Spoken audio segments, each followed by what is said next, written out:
Assalamualaikum warahmatullahi wabarakatuh. Kami dari kelompok 2 di sini akan mempresentasikan tentang materi proses costing. Perkenalkan, saya Keisha Nurnita dengan NIM akhir 1357. Saya di sini didampingi oleh teman saya bernama Lira dengan NIM akhir 1358 dan Naura dengan NIM akhir 1359, ada juga Farah dengan NIM akhir 1360 dan Pratiwi dengan NIM akhir 1362. Definisi proses costing.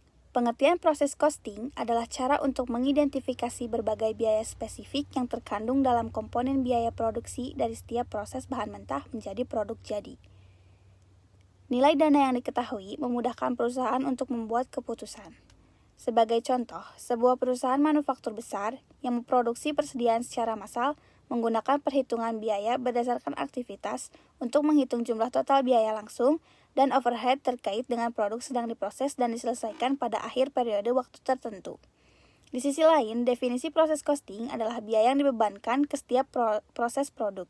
Biaya outsourcing, di sisi lain, adalah metode penetapan biaya di mana klien mengenakan biaya untuk pekerjaan atau subkontrak. Karakteristik proses costing. Karakteristik proses costing itu ada 3. Yang pertama, produk yang dihasilkan merupakan produk standar. Yang kedua, produk yang dihasilkan dari bulan ke bulan adalah sama. Yang ketiga, kegiatan produksi dimulai dengan diterbitkannya perintah produksi yang berisi rencana produksi produk standar untuk jangka waktu tertentu. Jenis-jenis proses costing. Adapun jenis proses costing adalah perusahaan dapat menggunakan beberapa metode penetapan biaya berdasarkan aktivitas berbeda untuk menentukan total biaya yang dikeluarkan sebelum, selama, dan setelah produksi, serta jumlah total unit. Penetapan biaya berdasarkan aktivitas takmur hanya dapat digunakan untuk menghitung dana produksi, di mana rata-ratanya dibebankan ke unit produksi tertentu, dan di unit dihitung berdasarkan prinsip masuk serta keluarnya. Perusahaan dapat menggunakan salah satu atau semua metode penetapan biaya berdasarkan aktivitas, tergantung pada apa yang mereka produksi, bagaimana mereka memproduksinya, dan bagaimana mereka mengendalikan proses produksinya. Yang pertama ada biaya stakmur. Jenis pertama pada proses costing adalah biaya stakmur. Kategori ini lebih mengacu pada perhitungan biaya sebuah unit produksi, bukan yang sebenarnya.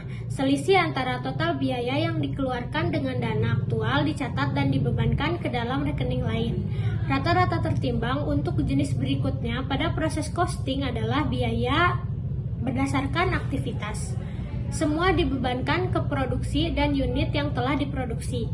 Jenis metode ini mungkin tidak memperhitungkan waktu produksi dan mungkin merupakan jenis proses costing yang mudah untuk dihitung.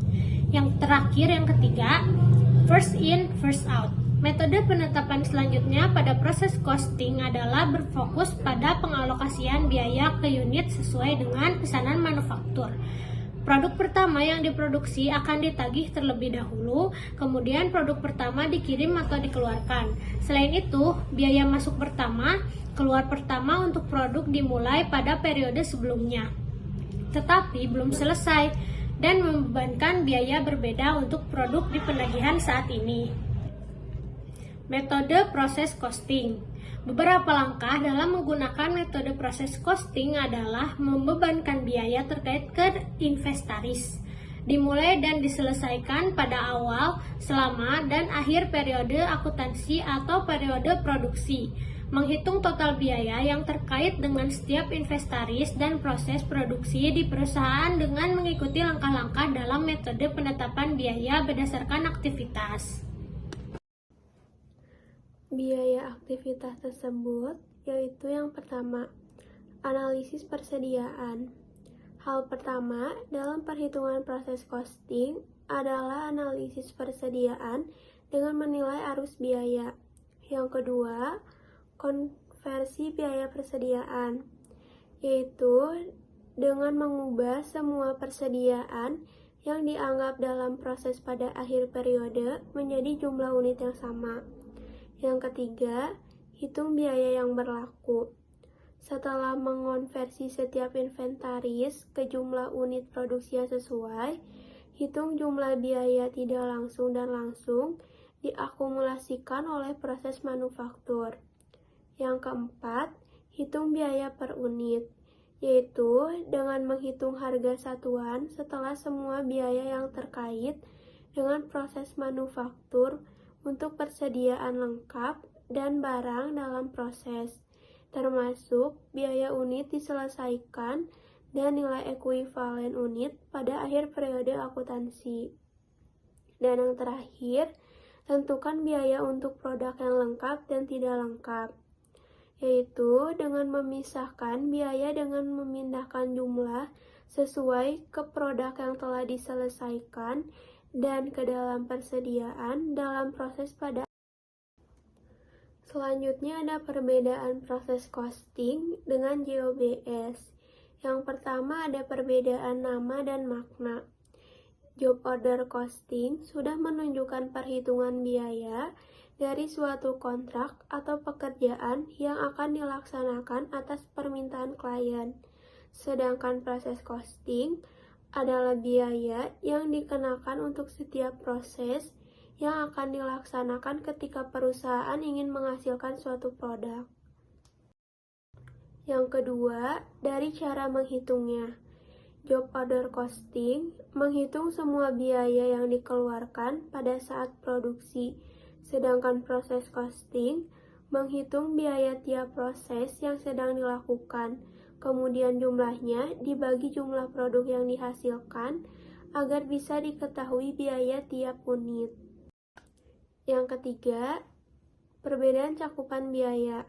Job order costing menghitung pekerjaan, sedangkan proses costing menghitung proses. Yang keempat, perbedaan perhitungan biaya. Job order costing akan dilakukan perhitungan setelah pengerjaan produksi selesai. Biasa dipraktikkan pada industri yang melayani permintaan konsumen. Sedangkan proses costing akan dilakukan perhitungan setelah semua proses selesai, biasa diterapkan pada industri skala besar. Dan yang terakhir, ada perbedaan dari proses produksinya. Job costing, ketika ada kesalahan atau kehilangan, maka tidak akan dihitung untuk perhitungan biayanya. Sedangkan pada proses costing, ketika ada kehilangan atau kesalahan, yang nilainya akan dihitung sebagai bagian dari kerugian produksi. Selanjutnya, manfaat dari proses costing, yaitu membantu manajemen untuk memperoleh informasi lebih detail terkait statistik produksi dari tiap departemen di dalam perusahaan, sehingga bisa dilakukan atau diterapkan pada perusahaan yang biasa membuat produk yang berkelanjutan. Berikut adalah contoh soalnya.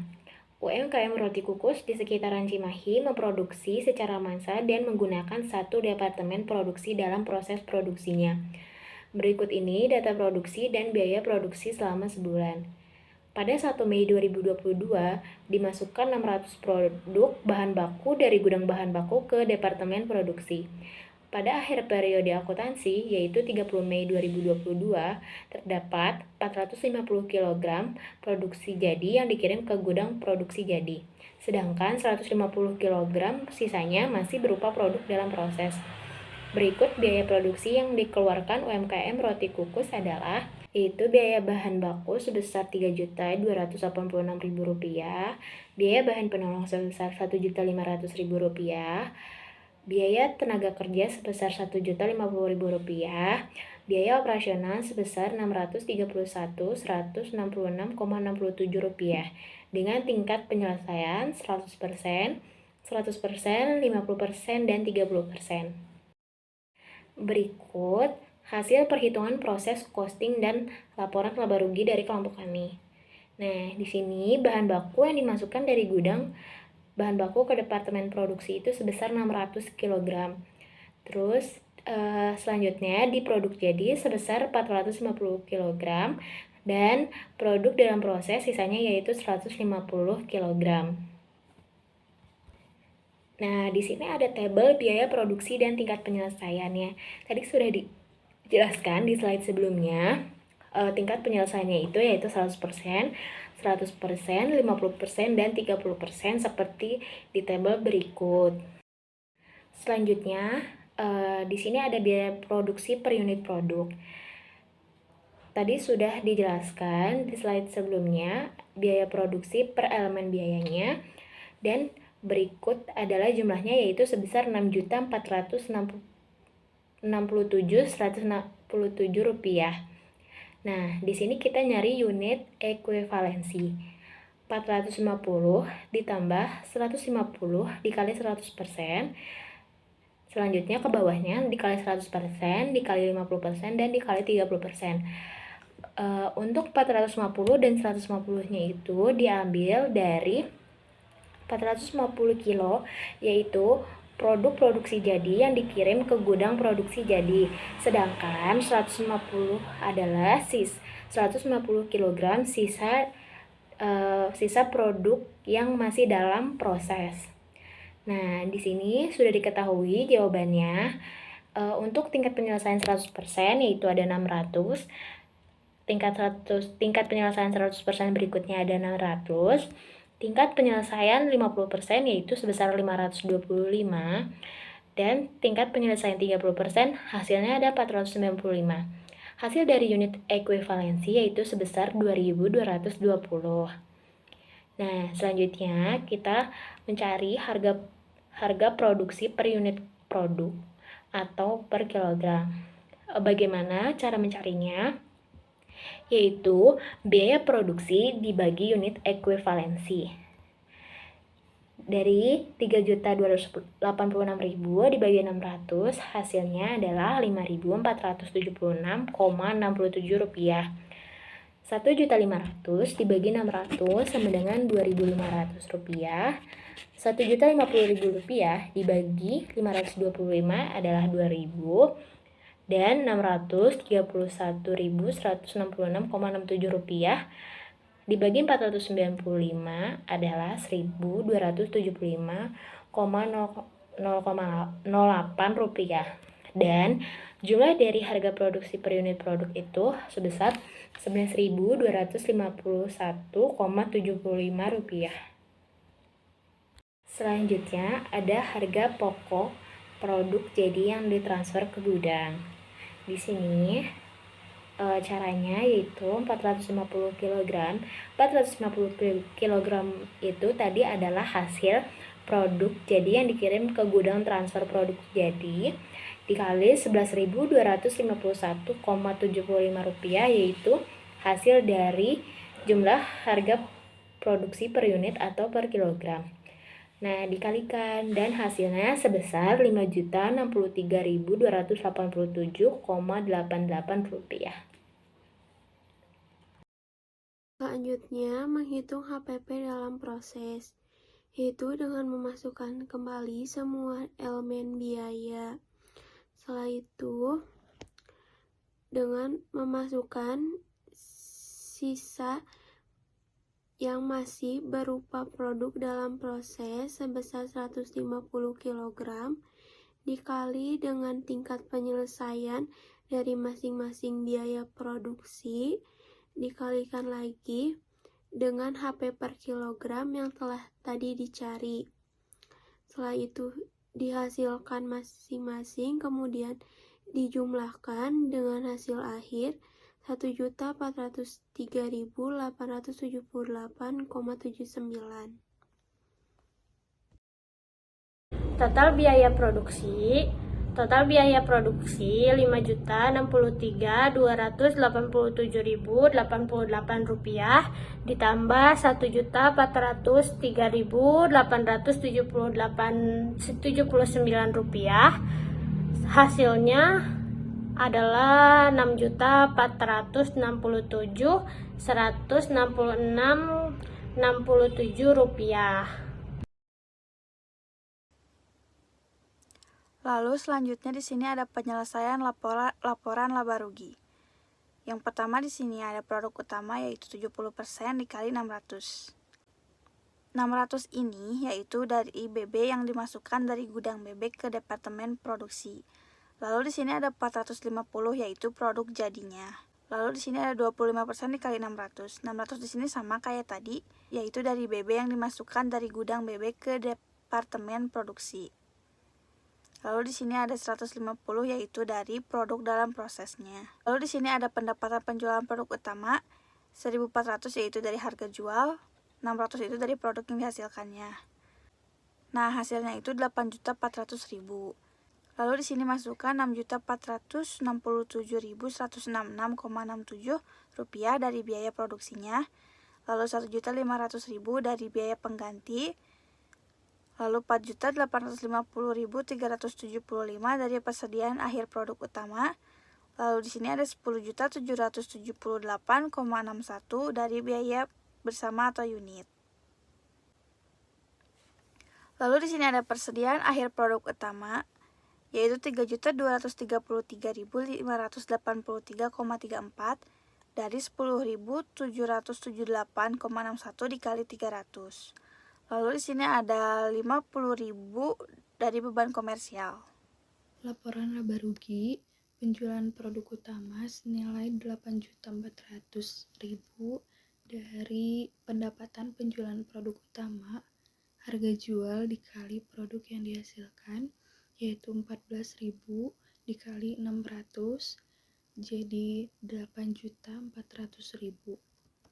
HPP, biaya produksi dikurang biaya pengganti produksi sampingan, yaitu senilai 6.467.166,67 rupiah dikurang 1.500.000, hasilnya 4.967.166,67 dikurang persediaan akhir produk utama senilai 3.233.583,34, hasilnya 1.733.583,34 rupiah.